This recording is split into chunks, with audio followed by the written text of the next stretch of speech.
UDF സർക്കാരിന് അഭിവാദ്യം അർപ്പിച്ചുകൊണ്ട് നെന്മാറയിൽ UDF പ്രകടനം നടത്തി.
UDF നെന്മാറ മണ്ഡലം കമ്മിറ്റിയുടെ നേതൃത്വത്തിലാണ് പ്രകടനം നടത്തിയത്.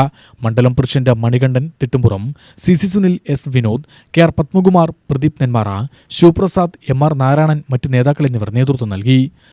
10 വർഷക്കാലം കേരള ജനത അനുഭവിച്ച വലിയ ദുരിതത്തിനും വലിയ കഷ്ടതകൾക്കും വിരാമമിട്ടുകൊണ്ടാണ് കേരളത്തിലെ ഏറ്റവും ജനകീയമായ സർക്കാർ ഇന്ന് കേരളത്തിലെ അധികാരത്തിൽ വന്നിരിക്കുന്നത്.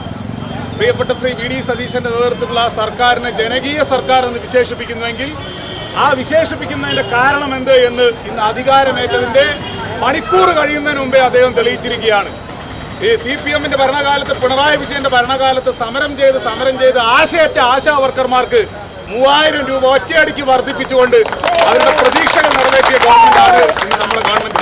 അതുകൊണ്ട് പ്രിയപ്പെട്ട കോൺഗ്രസ് പ്രവർത്തകരോട് പറയുന്നു, ഈ UDF പ്രവർത്തകരോട് പറയുന്നു, ഈ ജനകീയ സർക്കാരിന്റെ ജനകീയ നയങ്ങളെ കേരളത്തിലെ സമസ്ത വിഭാഗം ജനങ്ങളിൽ എത്തിക്കുവാൻ വേണ്ടി നമുക്ക് ഒരുമിച്ച് പോരാടാം. ജനങ്ങളുമായി ഇടയാഴ്പ്പം കൂട്ടി ജനങ്ങളിൽ കൂടുതൽ സ്വാധീനമുണ്ടാക്കി നമ്മുടെ സർക്കാരിനെ കാലങ്ങളോളം കേരളത്തിൽ നിലനിർത്തുന്ന പ്രവർത്തനങ്ങളുമായി നമുക്ക് ഒരുമിച്ച് പോകാം എന്ന് മാത്രം പറഞ്ഞുകൊണ്ട് UTV ന്യൂസ് പാലക്കാട്.